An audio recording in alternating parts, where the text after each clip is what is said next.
So Kent, did you see the Ingenuity helicopter flight? I haven't seen the most recent video of it, maybe if something came out earlier today, but I saw the low res pictures that they had of it. That was pretty cool.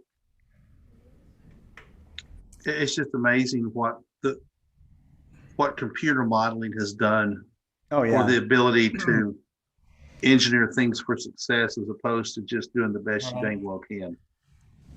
Yeah. I guess there was some sort of analogy to the Wright Brothers, Yeah, I mean it's first powered flight. I saw that. Yeah, Hmm. what was it? 63 years from the first powered flight to man on the moon, and then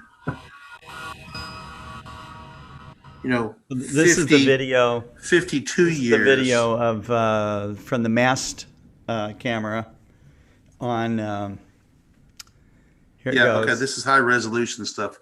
I haven't seen this.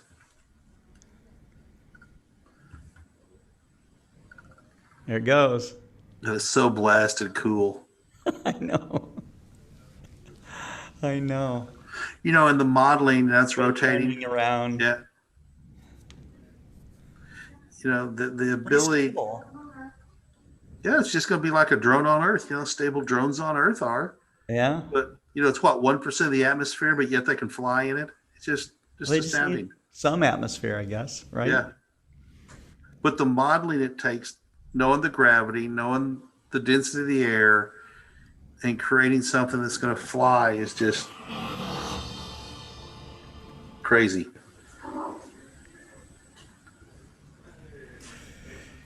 Well, hello everybody. It's Scott Roberts and Kent Martz here, and we're just here to talk about some coming attractions. Normally we would have had a show. I still had some family stuff I had to take care of, but we're here and we're excited to bring you the 42nd Global Star Party, which will start tonight, 8 o'clock Central.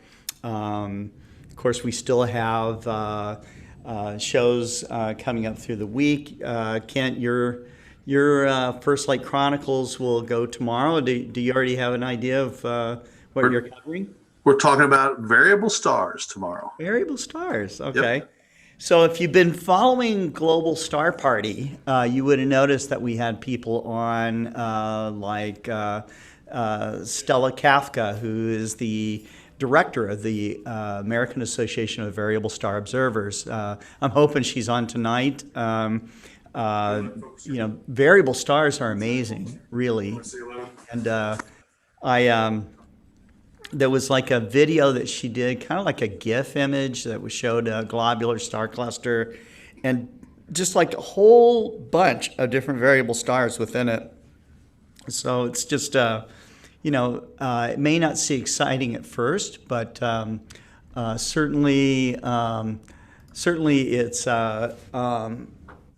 it tells you that the universe is alive and changing, and and there's all kinds of reasons why stars are variable. So and it can set you up, once you start observing variable stars, it sets you up to doing science and and getting involved in perhaps like a pro-am project. And so that is really some of the goals of the AAVSO. That's but how do they describe how to observe variable stars, Kent, in this project? They talk about using some high power telescopes, nights Hmm. of good seeing, and then the goal being it does go into great detail because this is a universe sampler. This is talking about very It's the beginning, basic. right? It's not the whole cake. It's one maybe just scrape of icing off the Oh, top like you just of what stuck it your is. finger into the Yeah, it's cosmic just a taste. icing. It's Yeah, just a taste of it is all it is. It's not, it doesn't go into great detail, but right. talks and gives some examples of very variable stars and Mhm. how they change, and talks about the types of variable stars, but it doesn't really get into how to observe them. That comes with experience and time. Sure, And sure. but high powered telescope and good seeing. those are the That's conditions. the gist. Yeah, Okay. Well, or, that's cool. photographically now, because photographically now gives you true photometric ability to truly Oh, do sure. photometric measurement. If you photograph it at different times, you could plot its curve Right. and all Which of is that what stuff. Jerry does. I mean, the search for exoplanets, frankly, is a variable star That's true. because you're measuring the variation in brightness of the star as that planet transits across the face as we see it. And Hmm. that's one version of variable stars is exoplanet transits. Hmm. And so, Right. as Jerry has pioneered, his instead of taking that pinpoint of light and trying to measure how bright it is, Jerry uses a 2-inch filter that diffuses that stars out over the entire surface, and Right. he's able to measure it to NASA and a better standard than NASA wants, and verifies on follow-up observations that yes, indeed, there is a transiting planet on that star. And just mind blowing. You can do it with a filter that costs $200, something like that. It's not, Right. and then a good telescope and an observatory, and you can do science. It's not out of the reach of somebody. Jerry's rig probably cost less than a bass boat cost. His whole setup Well, that's true. costs less than a brand Like new bass boat. building everything, right? Yeah, absolutely. Right. He's got a 165 millimeter telescope. He's got a pier that cost him, I don't know, $3,000 or $4,000. A building that might have cost him, I don't know, $10,000 max to build, probably less than that. He's in probably for 20 to 25 max. Cameras and guide scopes and everything. So he's in under, and I don't know if you've priced any brand new bass boats lately, but Yeah, if you go down to Cabela's or something, you see them all lined out there. yeah, They're for beautiful, but $30,000 to $50,000, sixty people thousand buy them dollars. left and right. It's Yeah, crazy. and Yeah, then they'll say, "Man, that's an expensive telescope. It's no more expensive than your bass boat." that's true. You know, and, Or and then a few nice ski vacations or something yeah, like that. or you also have to have a $40,000 to $50,000 pickup truck to pull that bass boat. So now you're in there for 100 grand or 80 grand. So you can Right. do a lot of astronomy for what people spend on a bass boat. Not That's criticizing right. people. I love fishing. I love boats. I love trucks. But yeah, I mean, it's all your priorities. So Sure. sure. Right. Right. So, and speaking of variable stars, there's still, I guess the jury's still out over, Betelgeuse's behavior. So it's still a big deal. You guys will remember that it got, I mean, super dim. You could just from memory, remember it Absolutely. brighter, and um, so they are participating in observations of Betelgeuse, however you want to pronounce it. They said that the scientists have been recording detailed observations of that star for 150 years, and nowhere in those records did anything appear like last year's fading event.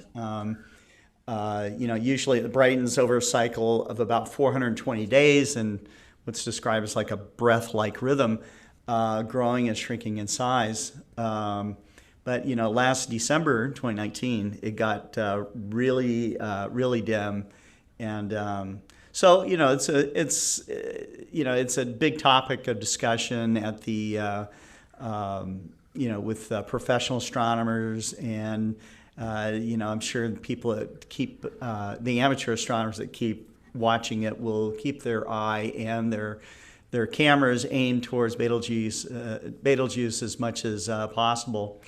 Scott, I will say that part of me wanted it to go supernova so I could see Part of it. you. And the other part of me didn't want to because then Orion wouldn't be Orion anymore. Orion would have Oh, a that's shoulder. true. A shoulder got got gored off by, Taurus must Oh have yeah. gored him in the shoulder or But the something. nebula that would have been around that Yeah, star would have been it spectacular. would have been a big Sure. bruise where Yeah. clearly, Right. Taurus gored him with a horn. So a whole new modern Greek mythology built up around something like that. But literally half of me wanted it to, and the other half wanted me to just be good old faithful Orion that we know and love and can recognize, Hmm. easily. One of the most recognizable constellations up there. But I guess the there was some thought that Betelgeuse just lost some mass, in this ex- literally kind of an explosion, or this belch happened, and then this dark material was there, and it was the dark material between us and the star that made it really look faint. But I guess as they continue to study, they'll get a better idea. Um, but anyways. Tonight at 8 o'clock Central, we will have David Levy, David Eicher, Jason Gonzell, The Vast Reaches, is going to join us once again. Molly Wakeling will be there. Libby and the Stars will be there. We have John Briggs is going to do two different presentations for us, which is kind of cool. We normally only have one presentation per participant. But and of course we will have at the end, probably around 10 p.m. ish, something like that. We can open up the after party room and let you in, and hopefully. If you're so inclined, you join us and share what you've got through your scope or your, adventure in astronomy or something. That's what star parties are all about. So. I think people are sort of shy of they're overwhelmed by they're like, they see these NASA scientists and Jason Gonzell, who's really good, Yeah, and Molly Wakeling, who just is just fantastic, and they're like, little old me, that's not me. But that's if how it all starts, right? if you go to the Winter Star Party, you walk up to somebody, you don't know who they are or what they are, but they got a cool No. telescope, and it Yeah. did. And I've always said astronomy is a social thing, because as soon as as soon as the sky goes down, it Yeah. doesn't matter what you look like. It's just your knowledge. And if somebody doesn't have the knowledge, we love showing them how the telescope works and talking about what we're doing, and bringing them up, and educating them. And just because you may not, join us, come get in the room. I'll check out your video and make sure your sound's working. If you're going to share any slides or a video or something, we'll make sure what you're going to talk about. And you got the idea. Get in the room, and I'll give you the passcode into Scott's party, and you'll be in the door. There's no Oh lock yeah. to keep you out. It's just you automatically get on the Zoom meeting Right. and get Yeah. to Well, participate. that's what makes it like a real star party. I mean, at a real star party, you would be there. There might be some really notable people. I mean, that usually happens. Hmm?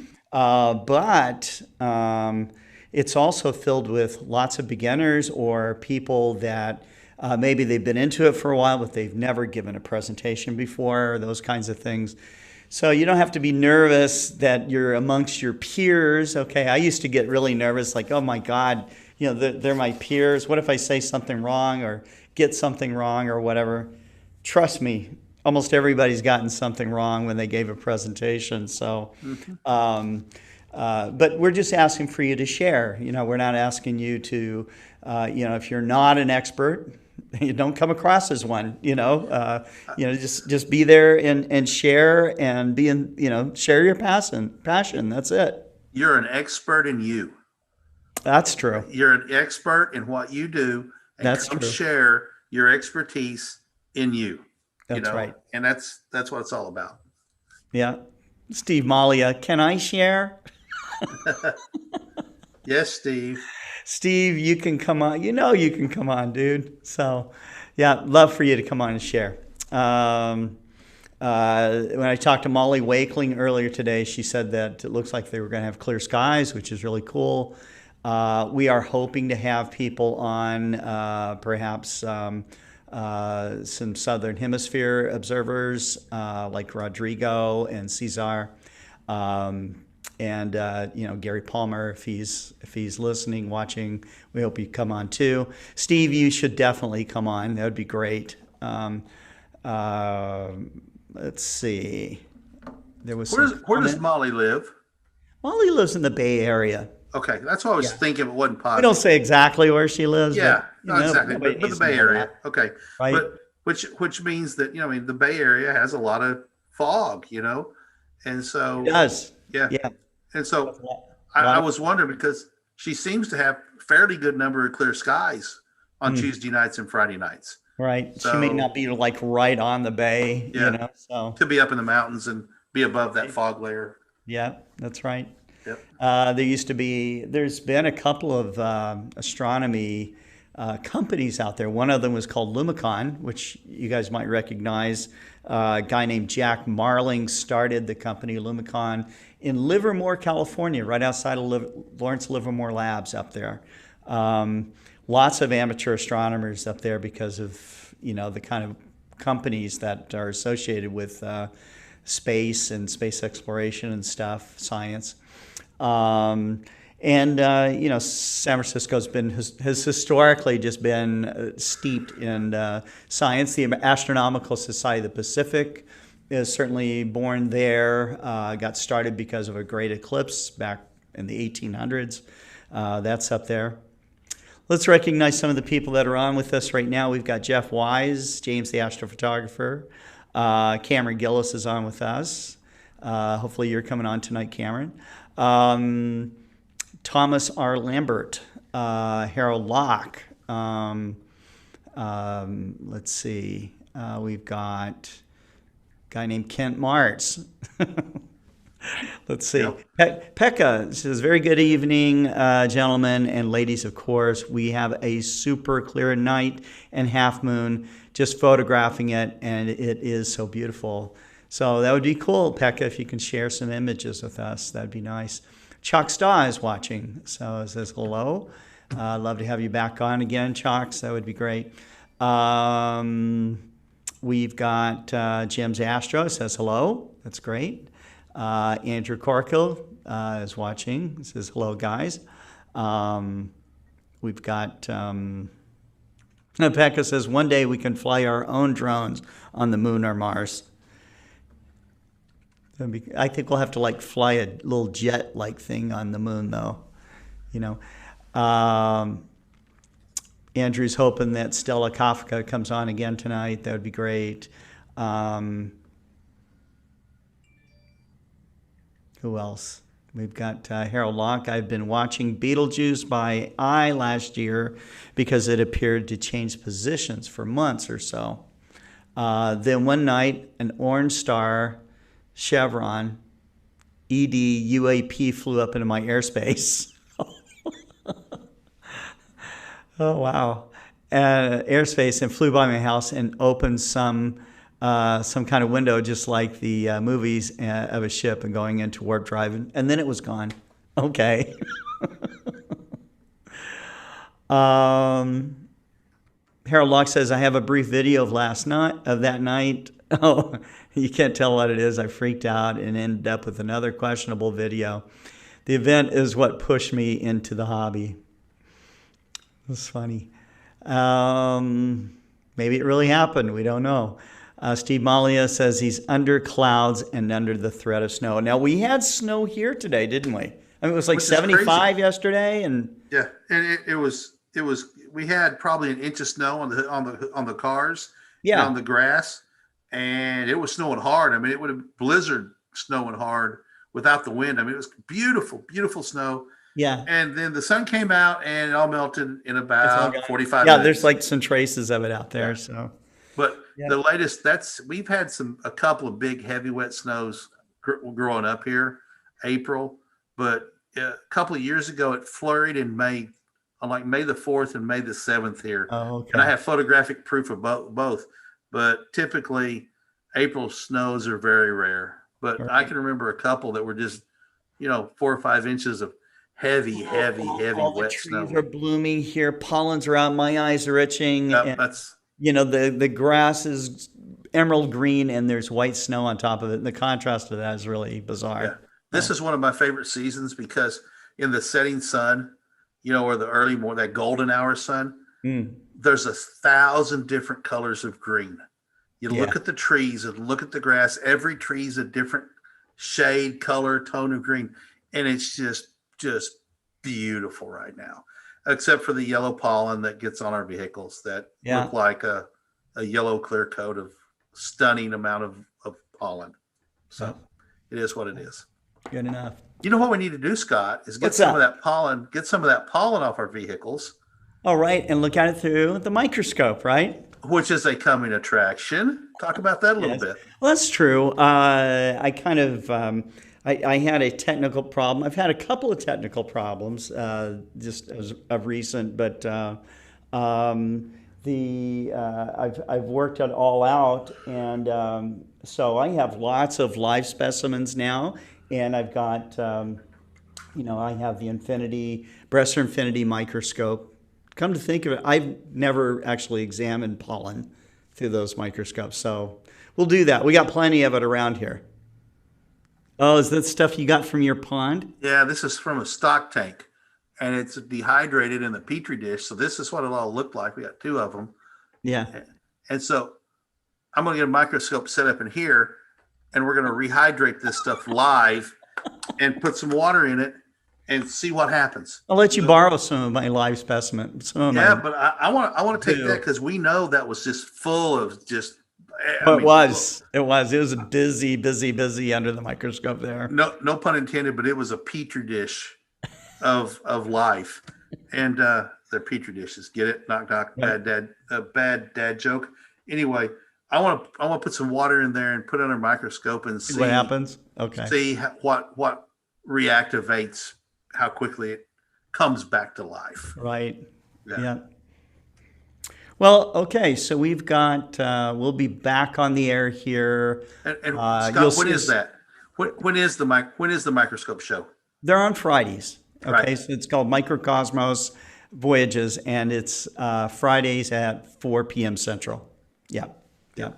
So, but tonight's show will start. You'll see some of us getting online at about 7:30 for kind of the pre-show, and which is just us kind of talking to each other and reacting to the audience, and then at 8 p.m. That's when we draw the curtains and go live with Global Star Party. So should be a lot of fun. Hopefully you join us, and see you in a couple hours, guys. Take care. Bye, everybody. Bye.